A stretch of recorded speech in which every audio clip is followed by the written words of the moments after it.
Aku pikir malam itu akan berakhir seperti biasa. Sampai Buria datang dengan suara bergetar dan mata yang hampir menangis darah. Dalam hitungan detik, hidup tenang yang selama ini kujalani berubah menjadi keputusan paling berat yang pernah kupikul. Namaku Dani. Saat usiaku 23 tahun, aku merantau ke sebuah kota kecil bernama Bukit Aruna untuk bekerja sebagai teknisi servis elektronik di sebuah toko elektronik. Karena gajiku pas-pasan, aku memilih menyewa kamar di sebuah rumah kontrakan sederhana milik Buria, seorang janda berusia sekitar 50 tahun yang tinggal berdua dengan cucunya yang masih duduk di bangku sekolah dasar. Semua penghuni kontrakan mengenalnya sebagai perempuan yang tegas, tidak banyak bicara, tetapi selalu membantu siapapun yang benar-benar membutuhkan.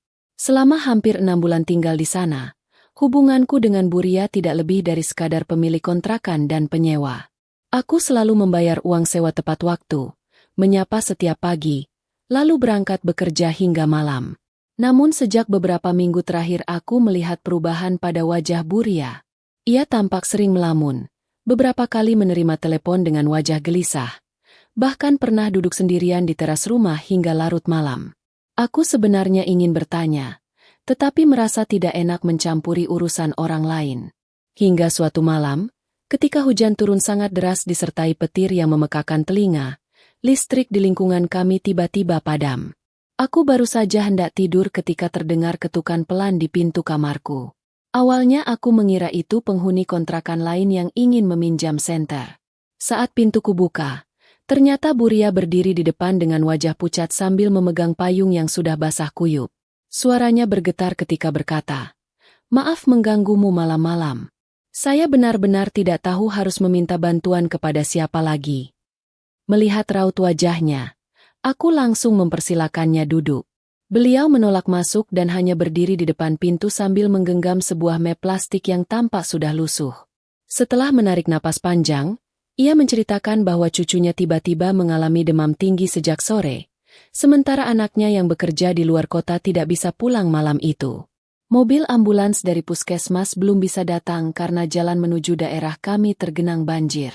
Di sisi lain, ia baru saja menerima telepon dari seseorang yang mengaku sebagai penagih utang dan mengancam akan menyita rumah kontrakan jika pembayaran tidak segera dilakukan keesokan pagi.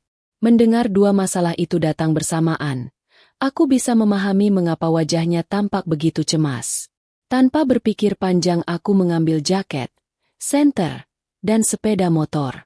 Namun sebelum berangkat, Buria menyerahkan map yang sejak tadi dibawanya.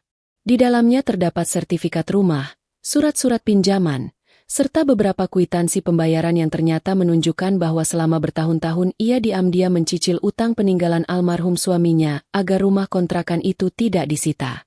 Aku benar-benar terkejut karena selama ini mengira Buria hidup berkecukupan dari hasil sewa kamar. Ternyata kenyataannya jauh berbeda.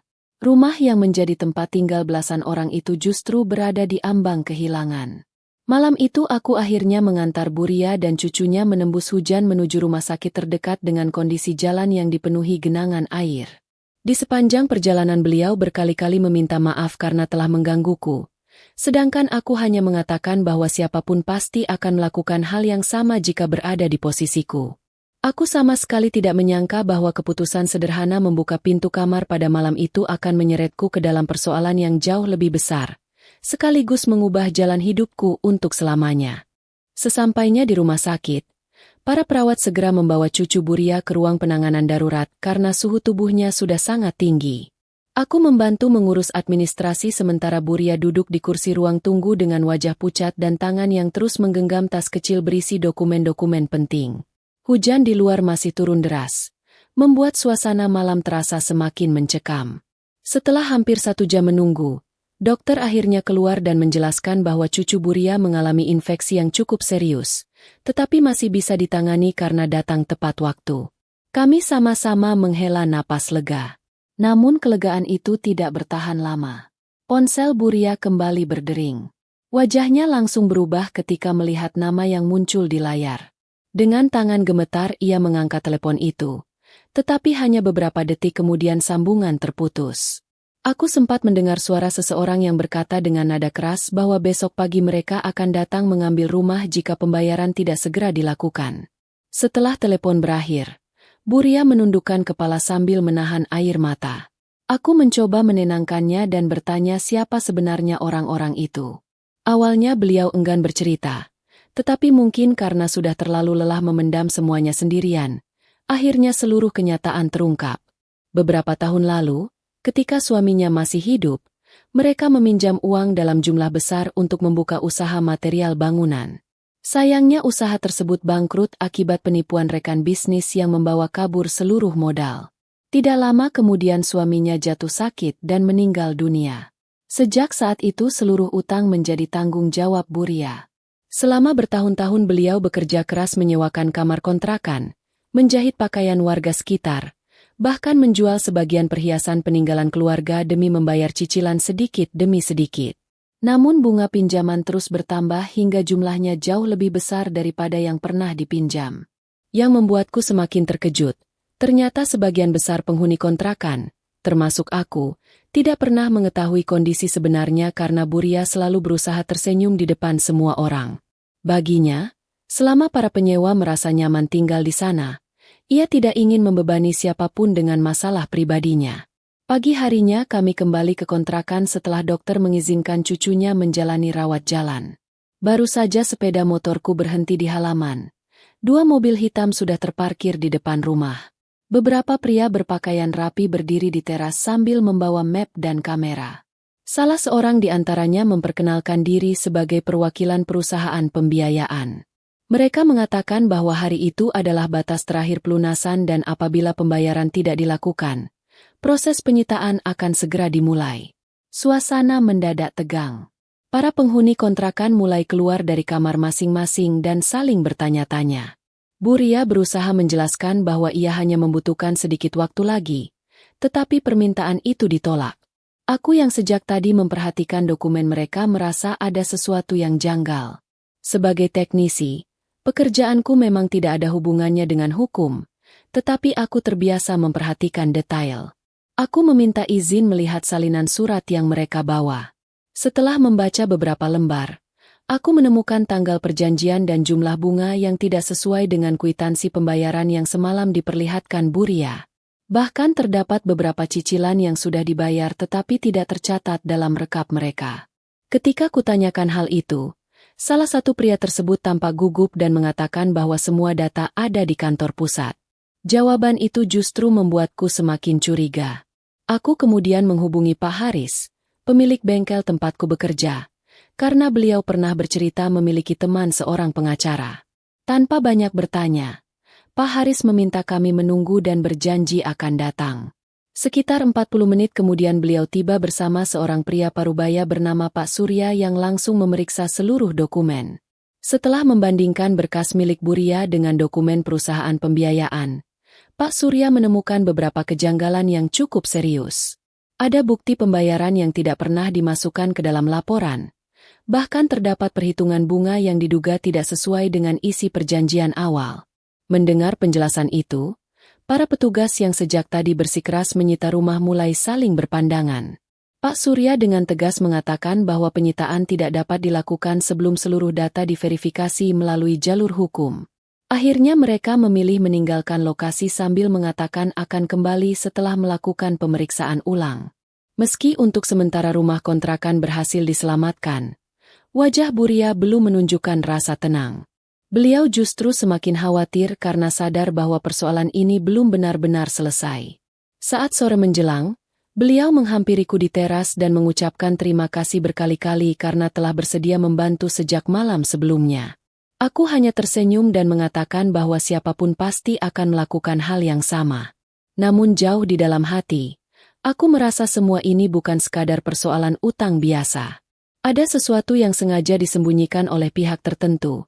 Dan firasatku mengatakan bahwa rahasia terbesar baru saja akan terungkap.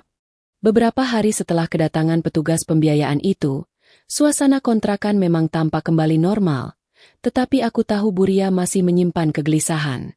Beliau tetap berusaha tersenyum di depan para penghuni kontrakan, seolah tidak terjadi apa-apa.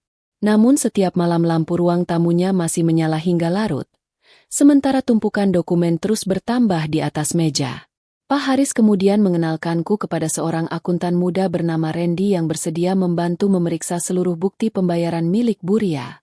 Selama hampir seminggu kami bertiga mencocokkan kwitansi, rekening koran, dan perjanjian pinjaman satu persatu. Hasilnya membuat kami terkejut. Ada belasan pembayaran yang ternyata sudah diterima pihak pembiayaan tetapi tidak pernah dicatat dalam laporan resmi. Bahkan ditemukan perubahan nominal bunga yang dilakukan secara sepihak tanpa pemberitahuan tertulis.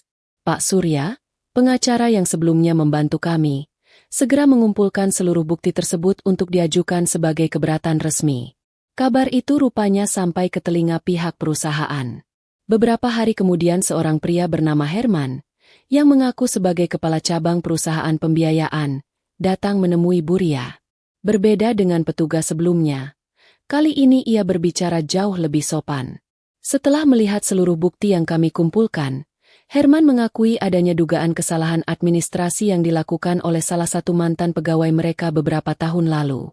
Ia meminta waktu untuk melakukan audit internal dan berjanji tidak akan ada proses penyitaan selama pemeriksaan berlangsung. Meski belum sepenuhnya percaya, setidaknya kami memiliki sedikit harapan.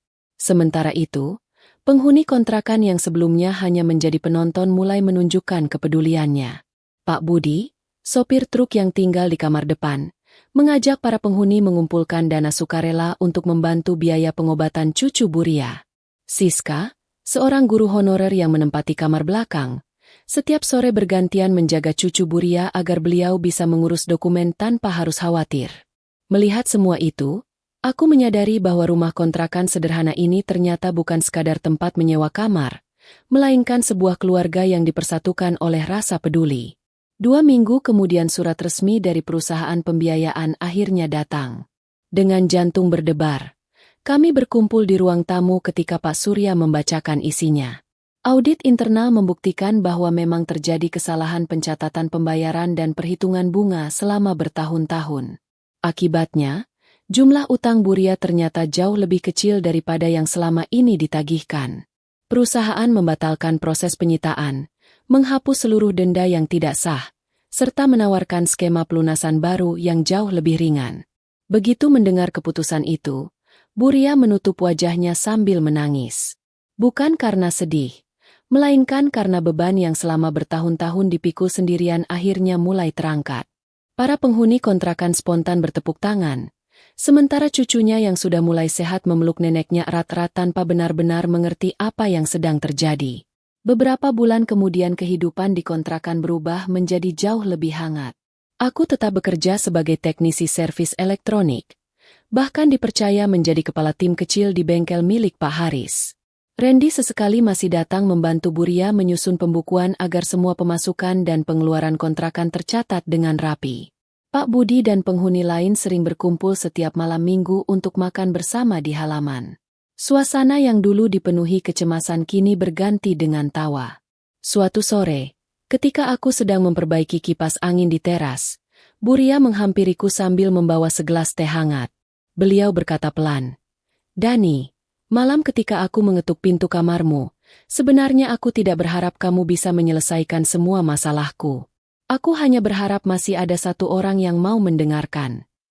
Kalimat itu membuatku terdiam cukup lama. Aku tersenyum dan menjawab bahwa justru akulah yang paling banyak belajar dari semua peristiwa ini. Aku belajar bahwa membantu orang lain tidak selalu harus dengan uang atau kekuatan besar. Kadang, keberanian untuk membuka pintu, mendengarkan, dan tetap menemani seseorang menghadapi masa sulit sudah menjadi pertolongan yang sangat berarti. Setahun kemudian, ketika aku akhirnya mampu mengontrak rumah kecil hasil tabunganku sendiri, aku tetap rutin berkunjung ke kontrakan itu. Setiap kali melewati pintu kamar yang dulu kutempati, aku selalu teringat malam hujan ketika Buria mengetuk pintuku dengan wajah penuh kecemasan. Siapa sangka, sebuah ketukan sederhana yang awalnya kukira hanyalah permintaan bantuan biasa justru menjadi awal dari persahabatan, kepedulian, dan pelajaran hidup yang akan selalu kuingat. Sejak saat itu aku percaya, hidup seringkali berubah bukan karena peristiwa besar, melainkan karena kita memilih untuk tidak menutup pintu saat seseorang benar-benar membutuhkan uluran tangan.